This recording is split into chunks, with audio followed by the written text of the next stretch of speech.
welcome to Thursday's Total Soccer Show. I am Daryl Grove, and I'm joined by a man who has all the answers to at least 4 questions. It's Taylor Rockwell. Hello. Hello, I do, if that answer is maybe. Is that always your go-to, just in case? Pretty much. I mean, a little bit of both, a little bit of this. I see it either way. It's the way to go, I think. Right down the middle. Randy Newman style. Peru is a nation of contrasts, to quote Bart Simpson. So on today's show, we have 4 listener questions that we're really excited to get to. I see no reason to dally, Taylor, so let's get straight into it, shall we? All right.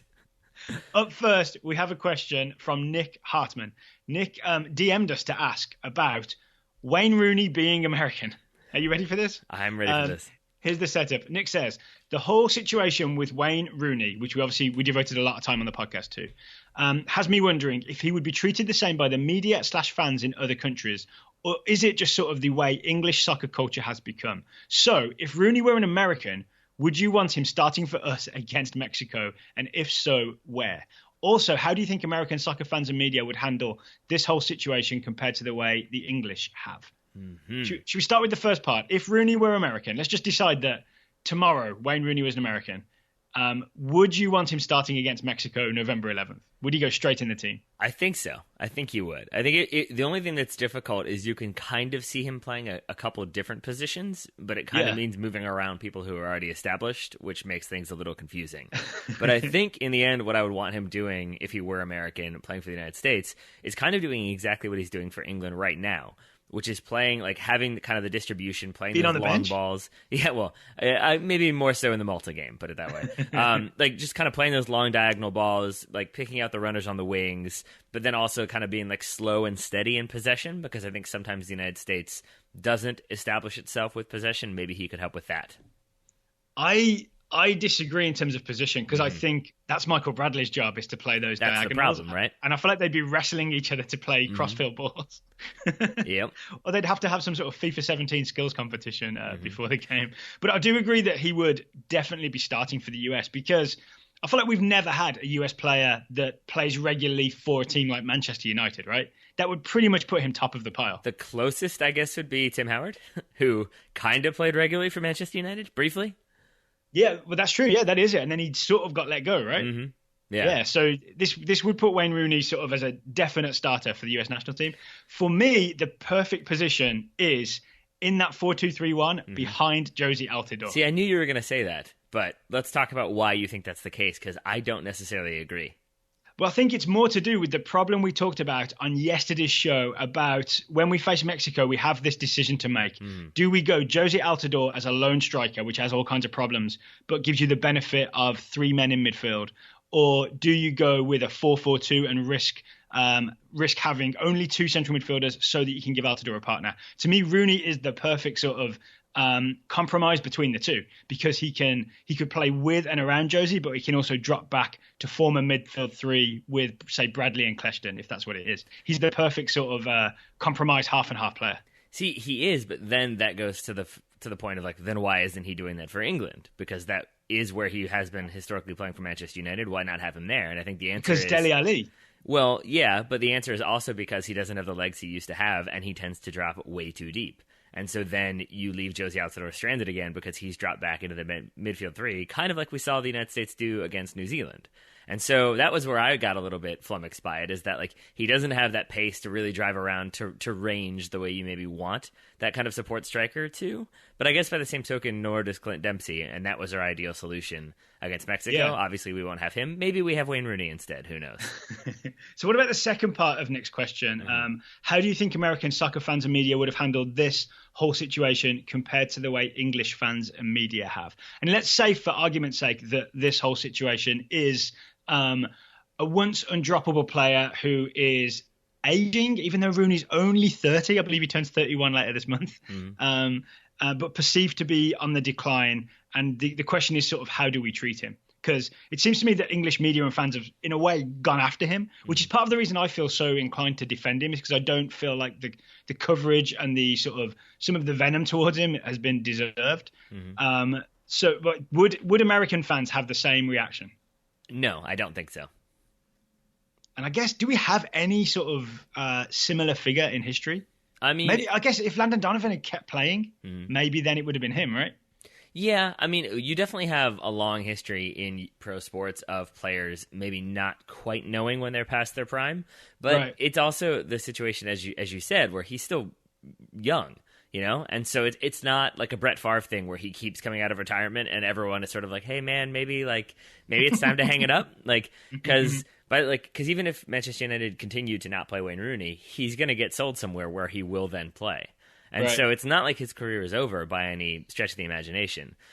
So I think it's tough to really compare him to any particular American player. Weirdly, the one that kind of comes closest in my mind is like a very like bright, talented youngster who did have success in his career, who's now who then transitioned into a new position, but never maybe reached his peak. Maybe it's DeMarcus Beasley. Is my answer, that like goes from a very young attacking winger, very exciting, playing in Europe, playing in the Champions League, comes back, sort of transitions into a defender, and now people were kind of like critical when he was called back into the team, whereas there were other options out there. Does that make sense to you? So you're saying like the era of DMB at left back is similar to the era of Wayne Rooney playing central midfield? I think so, and I think the kind of reaction is somewhat similar, only in the sense that the English media is so much, stronger when it comes to soccer, has so much more of a vested interest in soccer, that there's really no comparison, because no American player is ever going to get, 24-hour coverage the way Wayne Rooney does, at least not right now. But I think the way you saw a lot of people on social media and writing for ESPN or whomever kind of pointing out like, he's getting a little old. He's not the most defensive, or he's not the best, when it comes to positioning. There are other options there. This doesn't necessarily make the most sense. I think you did see some of that criticism, but it wasn't so personal as it seems to be with Wayne Rooney. It wasn't on the front page of the New York Post. Exactly. For example. Yeah, I think that's the thing. In England, Rooney drives tabloid headlines, right? Yeah.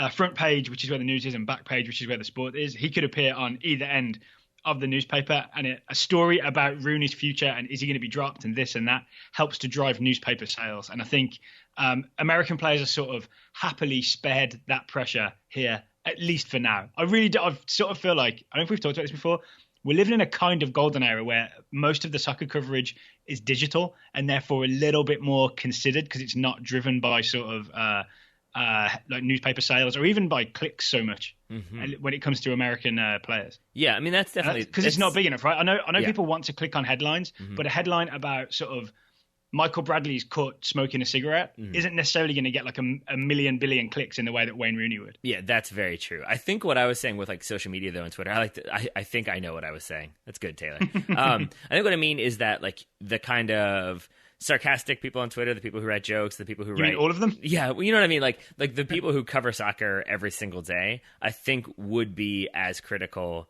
of Wayne Rooney if you were playing for the U.S. national team, basically. Yeah.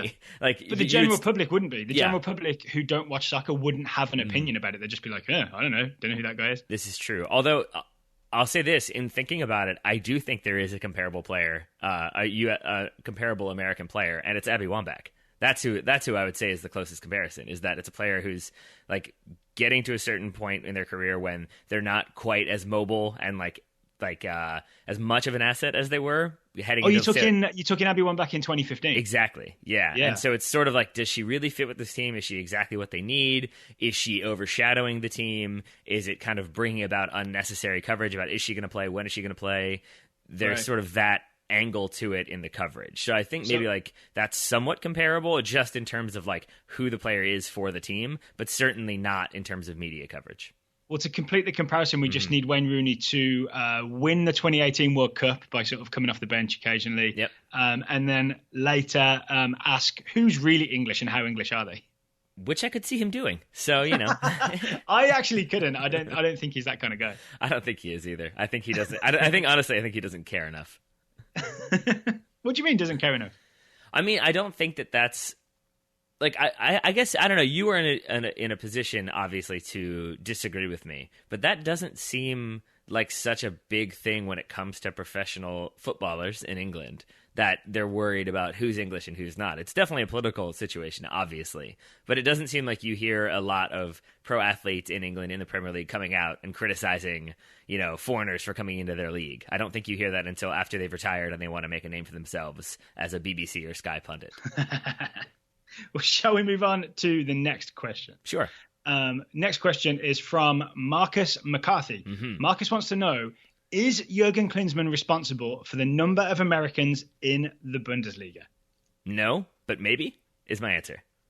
He's responsible for some of them, but not most of them, I think is my answer. Yes, exactly. Right? Because there have been obviously Americans there before Klinsmann came around. He's also, as much as people like to say, like he's the one who really went after all these dual nationals, he was the first one to start recruiting them. Jermaine Jones comes in before Jurgen Klinsmann takes over.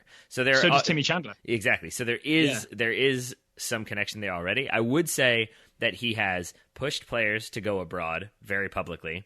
He has been more aggressive in terms of recruiting those dual nationals and kind of keeping contact. We hear that constantly. Even yesterday, I think it was Joe Zhao tweeted out or said in an interview that he gets like weekly calls from Jurgen Klinsmann just saying like, hey, how's it going? Yeah.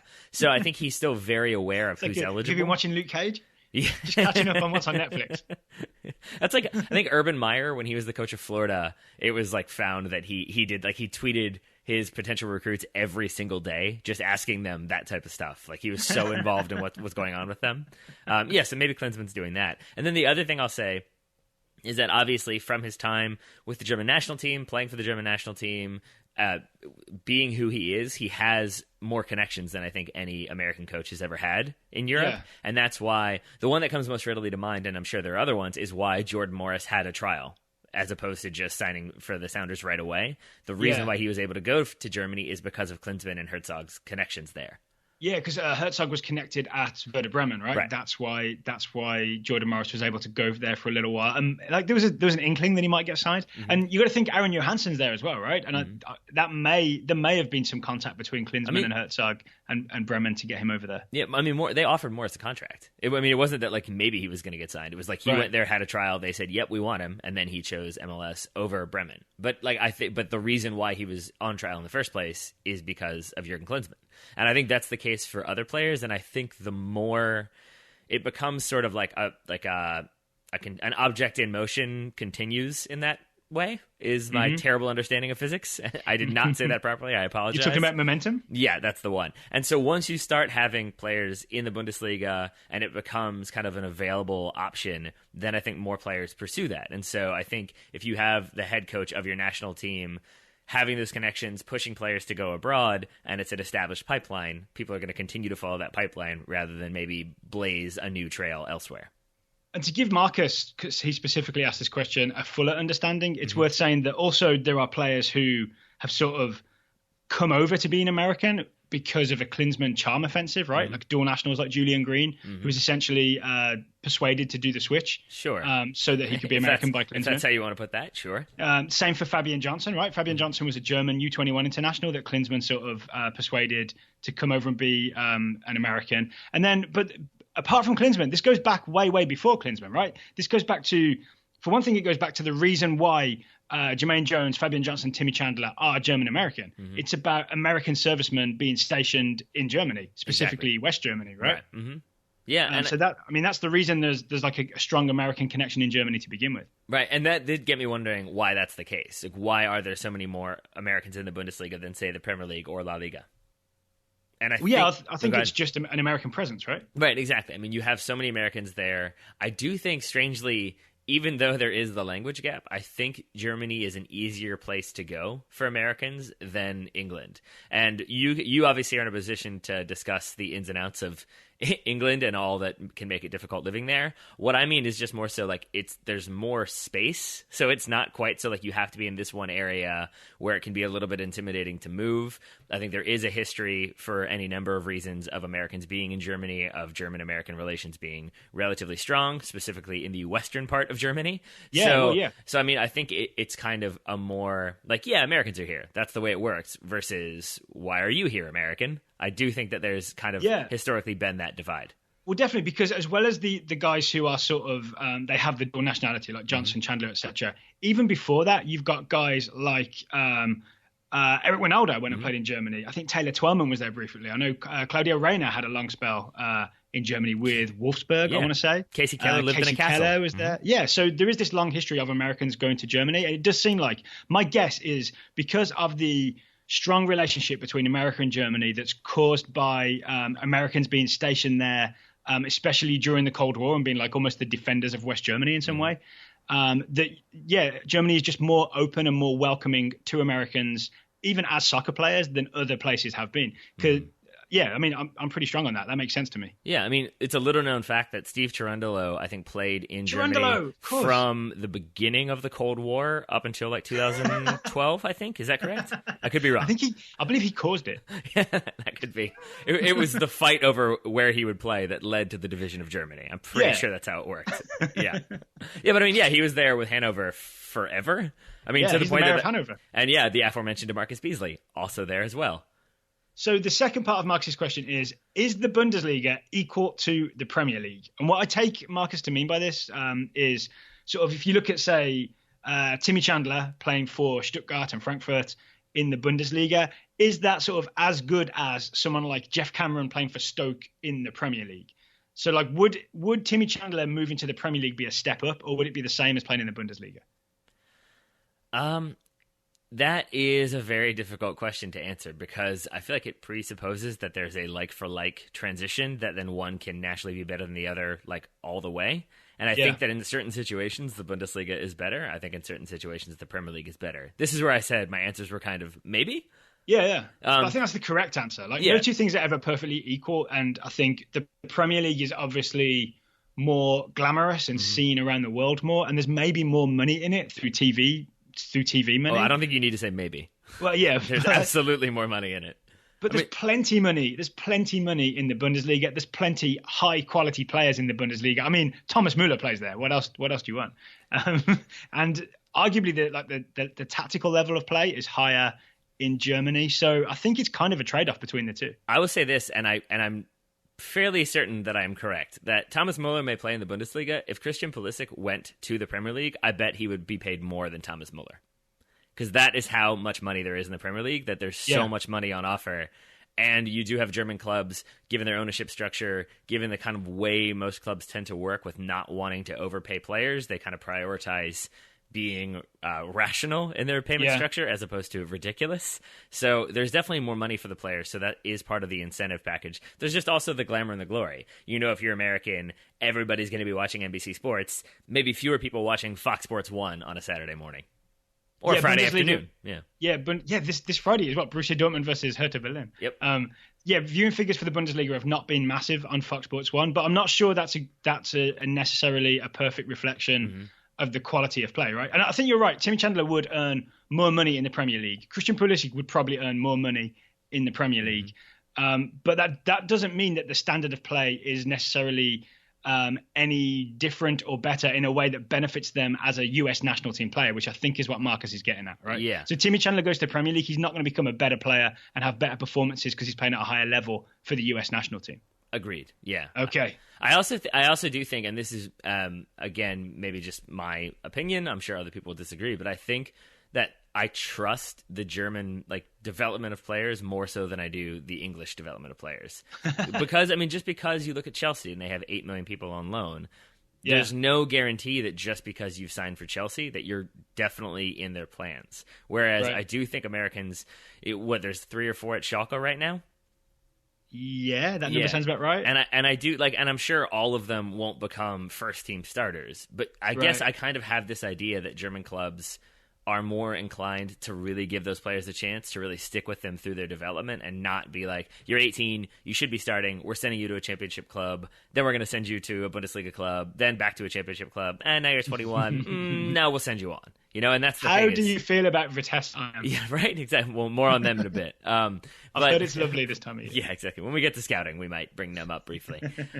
So I think that's it for me, is that there's no guarantees that you're going to get to play. But say if Christian Pulisic does become a regular automatic starter for Dortmund, he's playing in the Champions League, he's scoring goals, everyone is amazed by him, and he gets an offer from Man City or Man United or Liverpool or whomever, and he makes that move, if it's like with the idea that he is definitely going to be a starter or is definitely going to be in contention to start, then I do think it becomes like, oh, that's really exciting, that's really great.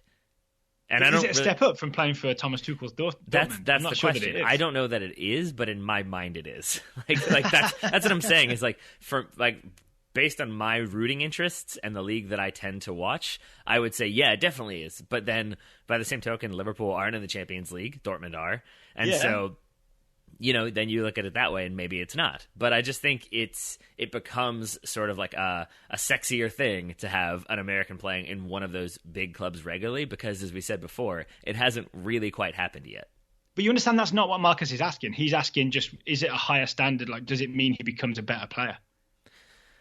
Yeah, I guess in my mind those two things are the same, but they're really not. You're right. So, yeah. I mean, no, I guess sexiness isn't the same as goodness. I mean, it can be. You don't know. But yeah, so I guess in that regard, then no, it doesn't automatically mean that he will be a better player, but it means that maybe a stronger league from top to bottom values him as a player. Let's move on to the third question. Sure. It's from Scott Interante. Mm-hmm. Scott wants to know, was there ever a time when a coach needed to be a citizen of a country or born in that country in order to be its manager? If so, how and why did this change? Sure. I think we don't need to worry about the second part because, as far as I can tell, no, that never needed to be. That was never a rule, a stated rule. Yeah, I mean, I looked hard for any evidence that at any point you had to be a citizen of England or the UK to be the English national team manager or anything similar. Mm-hmm. There is no rule at all. There's certainly no FIFA rule. Mm-mm. So I went back to the 1934 World Cup, and I was looking at basically... You have a time machine? I do indeed, / Wikipedia machine. And went back and basically looked at who was managing. And if you look at the squads, you've got an English manager managing France, an Italian manager managing Argentina, an English manager managing the Netherlands, and a Scottish manager in charge of Egypt. And the same thing kind of holds for the 1930 World Cup as well. And so this is about British managers sort of going around the world at this point, right? I think it's reflective of like how soccer spread, because you do obviously have also that Italian Argentine connection, the Portugal Brazil connection. And so with that, I think that's why there's never that rule in place, because the English kind of spread the game, obviously. More on that in The Ball Is Round, if you want to read the whole history of that. And the Scottish, credit where it's due. Yeah, of course, yes. And so, I mean, as you can see with Egypt. And so I think that's wise, because when you have it coming from like one area specifically, you're going to get coaches from that area. It wouldn't make sense to then be like, no, we're closing it off completely. Obviously, that happens later on in the game, but I think initially, because you had different managers from different countries managing, it wouldn't have then made sense to retroactively make a rule. Okay, so how about right now? Should there be a rule, now that soccer's pretty well established around the world, should there be a rule that your national team coach should be subject to the same requirements as your players, in that you have to be a citizen to coach? Nope. Why do you say no? Because why do you say yes? I didn't. I just asked the question. I mean, I don't think so, because number one, I think that's like an arbitrary rule that would only be there. Like, I'm sure FIFA would couch that if they were to enact it as a way to like, we want to develop local managerial talent. But I think when you look at different federations, they don't have as strong of a development for coaching in place, and that's why you do have smaller countries tending to have international managers.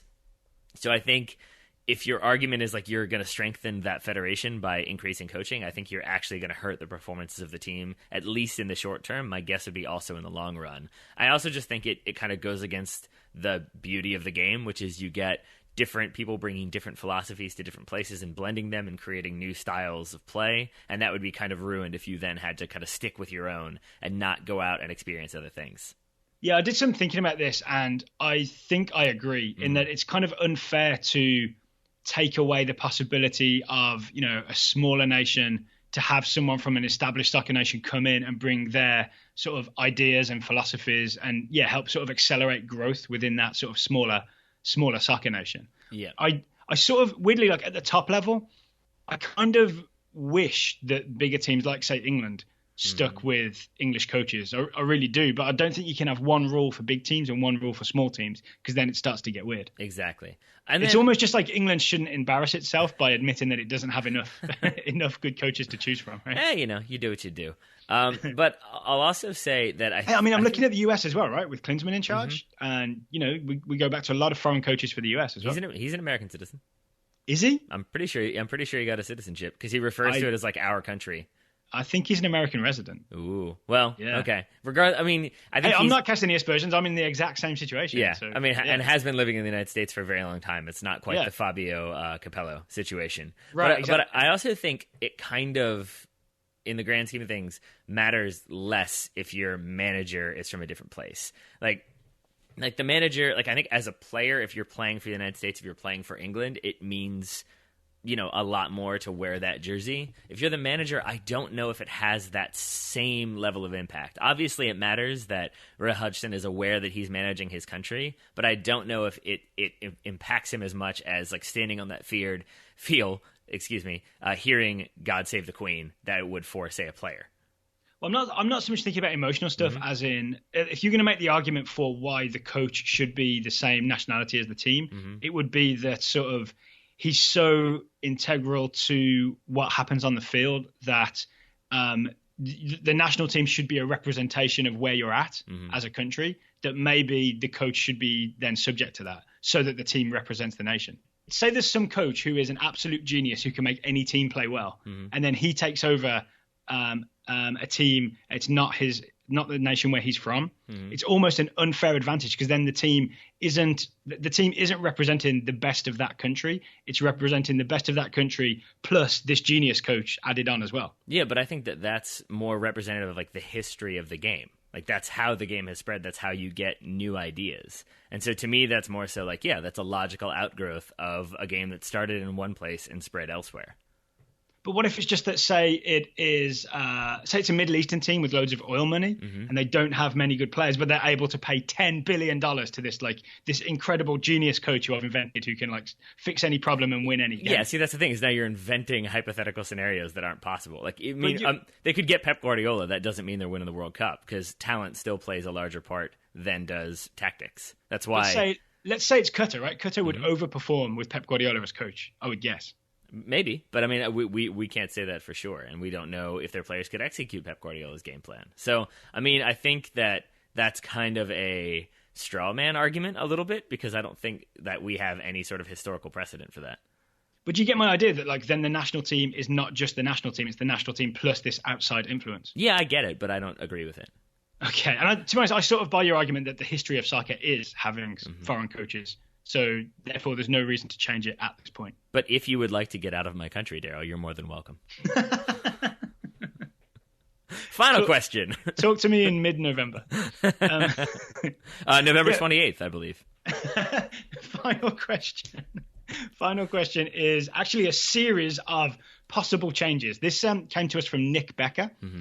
Nick pointed us towards an ESPN article where they essentially asked a lot of ESPN writers, if you could change one thing in soccer, what would it be? And I think there's 10 or 12 writers responded. We can't go through all the ideas, but I think we've picked 4 that we thought were really intriguing that we wanted to sort of discuss on the show. Is that a fair summary, Taylor? It sure is. Before we get into it, I think it's worth pointing out that even if we sort of shoot any of these ideas down, that we understand that these writers were just sort of coming up with ideas that they wouldn't necessarily stand behind, but they're just interesting thought experiments. Yeah. For example, I don't think Tom Marshall has started an online crusade to get the number of players reduced from 11 to 10. I think that's just He started a hashtag. Oh, yeah? Yeah, 10 maximum. Hashtag 10 max. 10 max, yeah. Which is also maybe a slogan for Dr. Pepper and Pepsi combined. But yeah, so I'm with you that it's more about what could make the game more fun or more interesting. Yeah. But I do, with that in mind, I do love Ian McIntosh's idea of condensing World Cup qualifiers into mini tournaments, because I think solves a couple different problems. Should we start with this then? Sure. Yeah, please explain. What did Ian McIntosh, who's been on the show before, we really like Ian McIntosh, what was his proposal, Taylor? It was essentially that it came about because the international breaks tend to kind of like ruin the fluidity of the season, that you're getting into it and then there's a break in September and then you're back into it and then there's a break in October and then November and then same thing in the latter half of the season. So it makes more sense to kind of get rid of those breaks, condense the season. Maybe that allows you to have a winter break in leagues that don't already have that. And then you essentially do all of your World Cup qualifying over like a 1 or 2 month period in the summer, or maybe even have a break to do that. And then you basically... Here's his quote. Here's his quote. He says, "Wouldn't it be better to bundle all these games and play them at 1 or 2 points in the year? So you would have a concentrated international break where that's just national teams gather and that's all we focus on." Right. And I think the thing I loved about this one is because I think by the end of it, he then says, like, no, it would definitely need to be 2 breaks. Like, you can tell that he's kind of thinking about it on the fly as he's writing it. And I think that would be really good, because another one of his points in there is that it would allow managers to, like, actually have a camp and get players playing the system they want. And it wouldn't be, we're playing the system we want in September. Oh, in October, I can't call these 5 guys. This guy's injured. So we're going to change it up a little bit. Like, you kind of are able to do what you want to do. That's kind of the downside to this, right? Is that you could be really unlucky and have your very best player injured for the month of this international break. Yeah. And other than that, I'm kind of on board with it. Well, I think the other element there that kind of goes hand in hand with that is that it also means that if you're having just this 1 month of qualifiers, then you're going to call who's ever hot that 1 month. And so it doesn't necessarily allow you to bring in new players, have a guy make his debut in the 88th minute of a game in October against St. Vincent and the Grenadines, it's like to get him cap-tied or to get him some experience or whatever. You can't quite do that. And so maybe it does limit overall development a bit. I want to say that maybe it would be better soccer, because I think teams would be together for longer. They would establish sort of more of patterns of play that are not so defensive. Because you heard this thing that a lot of international teams, their first instinct is to work on defense because they only have like a few days to prepare. So maybe having teams together for longer would produce better quality matches. That's true. That's definitely true. I think it also, I could be totally wrong here, but isn't this kind of what the women's teams do? Like, don't they do qualifying tournaments? I know the US has like the CONCACAF qualifying tournament. Right. They fold in championships with qualifying, I think. Right. And so it makes me wonder if also that would then like cut down on travel expenses. It would cut down on like fees that maybe like less rich federations can't necessarily afford. So it allows for maybe like greater competition, more money put into the actual game as opposed to the incidentals around the game. And then if you're looking at the current situation, like in CONCACAF, where the new president wants to keep more teams in for a longer time, then maybe you can kind of have like a qualifying tournament that leads to the qualifying tournament. And then you can condense everything. So then in 2017 or 2016, you have that the first few rounds of what would have been CONCACAF qualifying is one tournament. And then in 2017, you have like the teams that made it out of that one playing the bigger teams in CONCACAF as another tournament. And it kind of allows more teams to get more experience in a shorter amount of time. I think maybe looking at downsides for a second, the downside is Ian McIntosh imagines this as a way to not have a break in like domestic play. Yeah. And instead you could condense that down a little bit, the domestic leagues, so that because it could happen more quickly. I've got a feeling that things like the Premier League would find a way to exploit that new space and have more games. They'd invent like a new domestic trophy or something. Yeah, I have an idea about how they would do that, actually. And that's one of my proposals for things that could be changed. So you have proposals? Oh, I sure do. I have one. So that's one thing I loved. Is there anything that you loved in particular? I'm really intrigued by Miguel Delaney's idea to create regional leagues in Europe. Here's what Miguel Delaney says, and this is sort of a long-standing idea. He says you could, for example, have a much-feted North Atlantic League for the likes of Celtic and PSV, as well as a Balkan League. The domestic competitions could still be incorporated into this structure, whereby clubs would be promoted and relegated between the national and regional leagues. So the idea here is that there are nations like, say, Scotland, Portugal, the Netherlands, where you have big teams, right? Like PSV Eindhoven, historically a really big team, Celtic, a really big team, who are now falling behind to the teams that were of equal size, but because they're in sort of more financially successful leagues, they've outgrown everybody else. So this would be a chance to sort of all the big fish in smaller ponds can then consolidate into one big North Atlantic pond, and you'd have a North Atlantic League for like Celtic, PSV, Ajax, Sporting Lisbon, Porto, all those kinds of teams. And here's what I don't get about that, though, because on the surface, that sounds really cool. Like, yay, Super Leagues. And yeah. But then he was like, we could still have the leagues fold into it. I don't understand how that would work. I think the idea, and I don't think Miguel Delaney was under any pressure to sort of get the exact logistics down, but I think the idea is that you would have this top level North Atlantic League, right? And then say if you are Celtic and you finish bottom of that league, you would get relegated back to the Scottish Premier League, and say Hearts, who finished top, would take your place in the North Atlantic League. Right, but that's the problem, is that, like, but then if Celtic finish mid-table, do Hearts, who've won the SPL, are they just like, well, sorry, like, Celtic did okay, so you guys are in the SPL again next season? Yeah, I don't know if it would just be the teams that finish bottom of the North Atlantic League get replaced by their counterparts. I'm not sure exactly, or maybe they have to have some sort of like mini playoff system to decide who gets to enter, like maybe in a Champions League kind of way. Yeah. I don't know the specifics, but I do like the idea of sort of combining all these. I think it's because I'm a little older and I'm from an era where Ajax were a big team who could compete. You know what I mean? Yeah. Like, and I kind of longed for a return to that again, instead of English, German, Spanish, Italian teams dominating everything.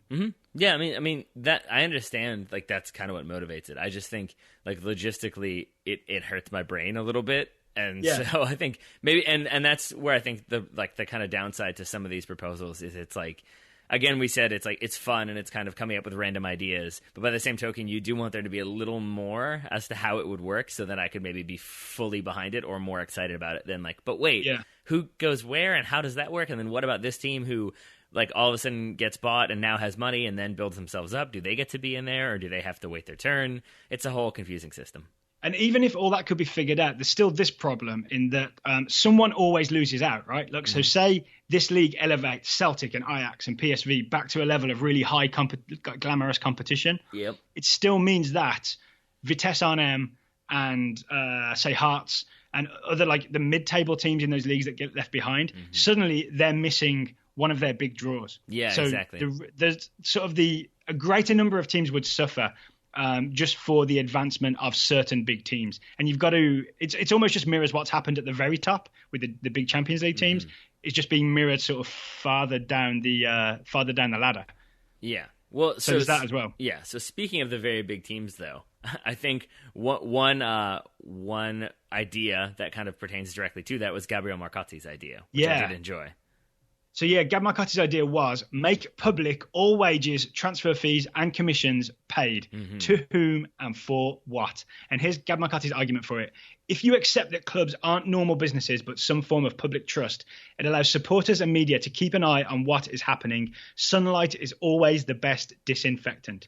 So you make all financial transactions that clubs have completely transparent and has to be reported. I like that quite a bit. Let's assume that this was real. I think we'd be horrified by what we saw to begin with. Exactly. Yeah. I think there'd be a crazy scramble to put things right.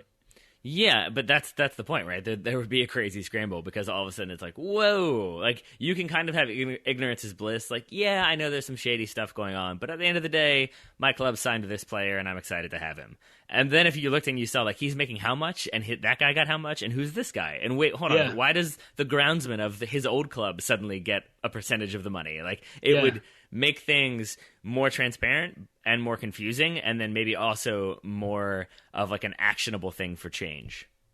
I agree with all of that, except that his argument, if you accept that clubs aren't normal businesses but some form of public trust, is a wonderful idea, but it's not reality, right? Exactly. Clubs are businesses, and there's nothing that can compel them to open up the books. Right. And even if like FIFA wanted to bring in some law that would compel all professional teams to open up their books, there would be, I imagine, there's probably so much hidden in there. Yep. There'd be so much pushback from teams. Oh, yeah. That I think with that level of resistance, it would be really hard to enforce. I mean, yeah, there might be like one team, one saintly team who's done everything right, who'd be willing to do it, but they would be outnumbered by the teams that have things that they don't want made public. Absolutely.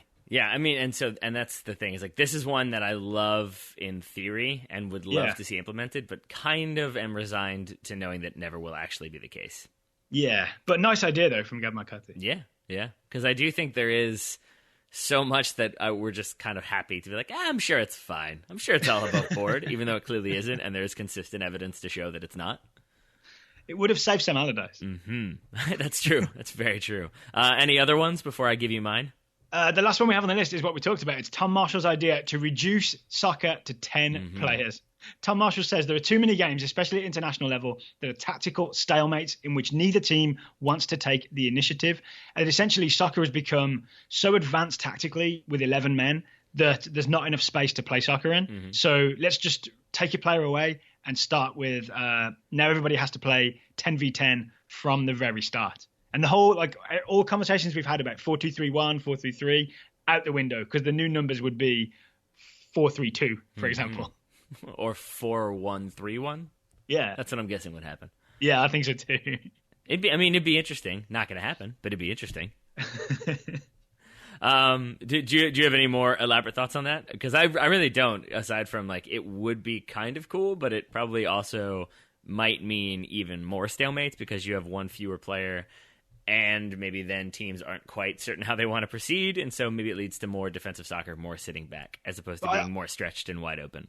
But no, I think there's genuinely, I think his idea is sound, that with one fewer players, there is more space to play into, right? So games would be more open, more exciting things would happen. It just goes against all of tradition and history and the way soccer works in a way that makes it unworkable, because no one's going to accept it, because it's like saying that, I don't know, it's like just coming up with something for no real reason, that now we should all drink only water. You know what I mean? Like, people would rebel against it because it doesn't feel quite right, even though it probably would be better for you.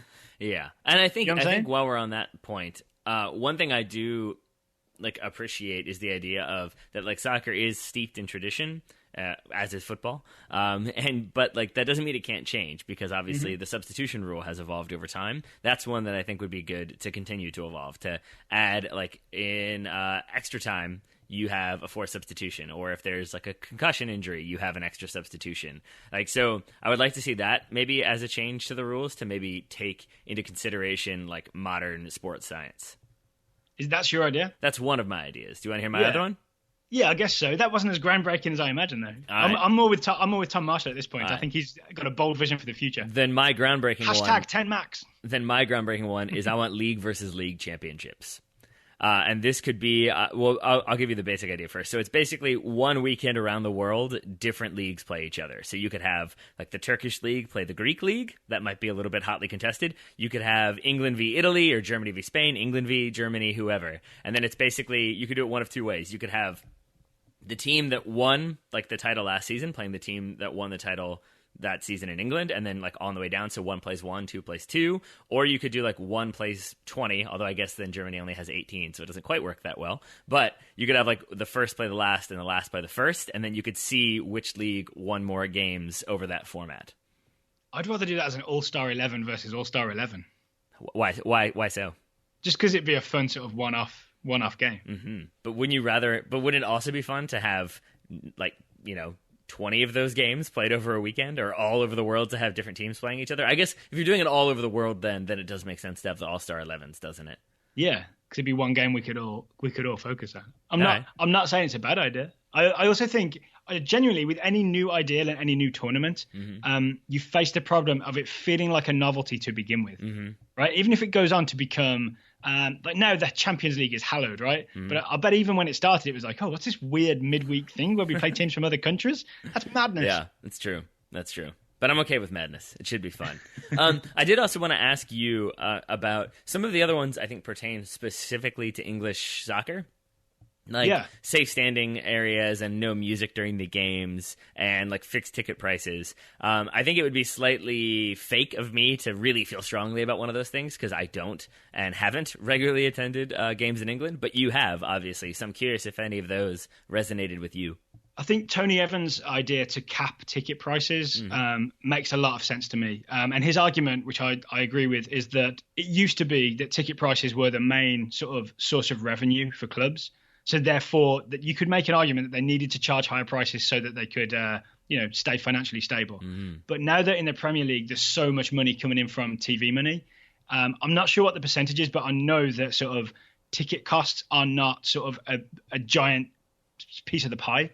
Right. So you could absolutely I think his idea was to make the next TV deal essentially subsidized tickets so that there are always tickets available for like £20, so you could go and watch a Premier League game. Like, because you can easily go and watch, like, you can pay £45-50. I've paid £45-50 to watch Aston Villa when they were terrible.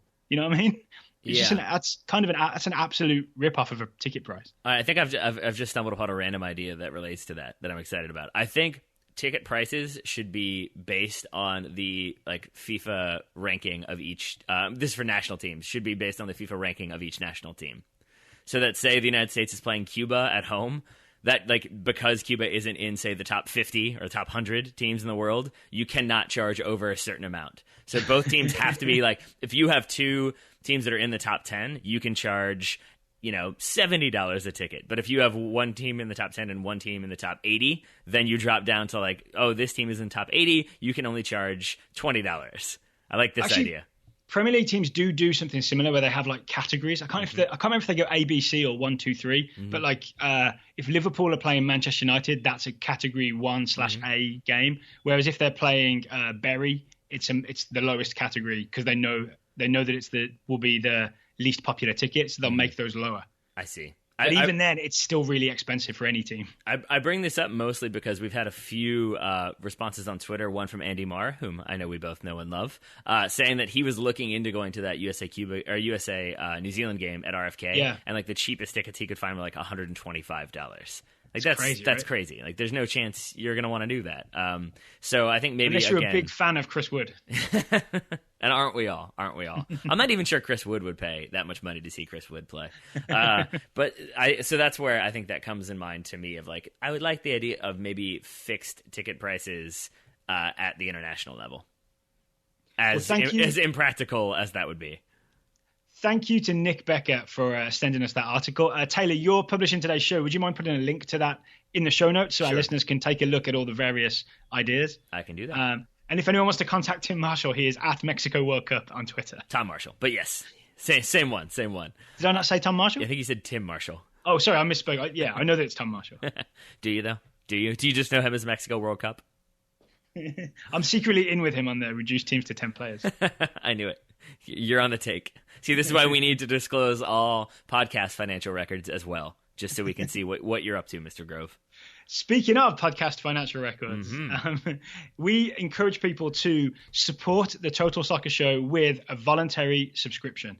If you subscribe at the $5 level, we guarantee to send you a scout, a young player to keep an eye on. And I believe we have 2 scouting reports to go here, Taylor. We should do. If you subscribe at the $10 a month or higher level, we guarantee to answer one of your questions per month on the show. So subscribe at $10 a month or higher at totalsoccershow.com/subscribe, and we will answer one of your questions per month during the listener question show, which seems to be becoming every Thursday, Taylor. I think that's become sort of a tradition, right? Yeah, seems that way. I'm okay with that. So once again, the link is totalsoccershow.com/subscribe. It sure is. And we have 2 reports today. The first one comes from Chris Bentley, who's scouting Donny van de Beek. Good news for Donny, bad news for the Netherlands U21s. Donny started and scored in the Holland U21s 4-1 win over Cyprus. He's been on fire lately, and Ajax should be worried and should probably start giving him some minutes, or a mega club will hoover him up and loan him to Vitesse.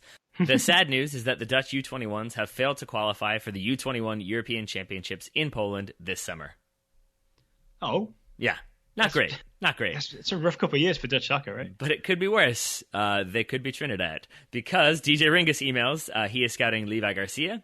DJ says, Levi survived his injury scare from the Dominican Republic game and played all 90 minutes against Martinique. As DJ wrote, the Soca Warriors successfully frustrated their fans with a 2-0 defeat, allowing them to qualify for the Gold Cup in the hardest way possible. Trinidad lost to Martinique? 2-0. Yes, which means the route they must now take to qualify for the Gold Cup is in the 5th place playoff, which means games against TBD, most likely Antigua or French Guiana. The problem there is that those games will be played on November 9th and November 15th, which sounds like fun because, you get to beat up on CONCACAF opposition until you look at the calendar and notice that they also have games on November 11th, Costa Rica at home, and November 15th, Honduras away as their hex games. So they now have hex games as well. So now they have it looks like 4 games in 6 days and 2 games in the same day. So I'm sure those will be changed, but it's going to be a problem for Trinidad. can I assume that they would have to send like a B squad to the Gold Cup qualifier? Probably, yeah.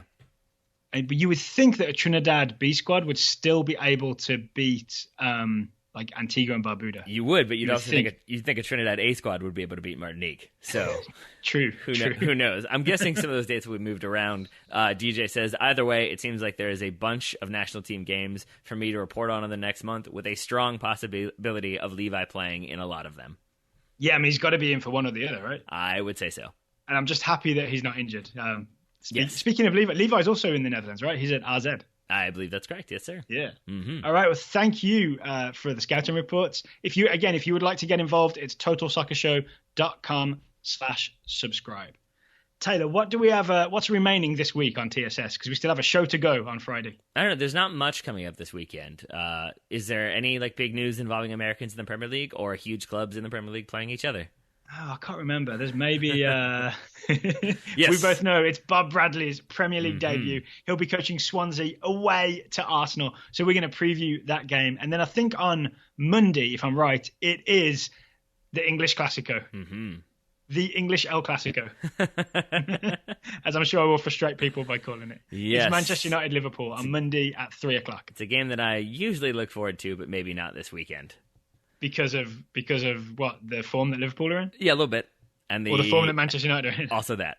Yeah, I mean, there are other exciting games in the Premier League and around Europe as well, including but not limited to Chelsea v Leicester, and honestly Barcelona v Deportivo La Coruña. I'm excited for that game too. Are you really? Mm-hmm. Yeah. Set the DVR in the office. I also know, again, it's Borussia Dortmund versus Hertha Berlin. I can't remember who's at home, but that should be Christian Pulisic may play some part in that. John Brooks will almost certainly play some part for Hertha Berlin. There's a lot of American on American action in the Bundesliga this season. Yeah, there is. So we'll be back to talk about those games tomorrow afternoon. Taylor Rockwell, thank you for taking the time to talk to me today. Dale Grove, thank you for taking the time to talk to me today. And fans of MLS, before your heads explode, yes, there are also many, many very important games, all of which it looks like are being played on Sunday. Okay, and we'll be back on Monday with some MLS review as well. You got it. Listeners, until tomorrow, we will talk to you then.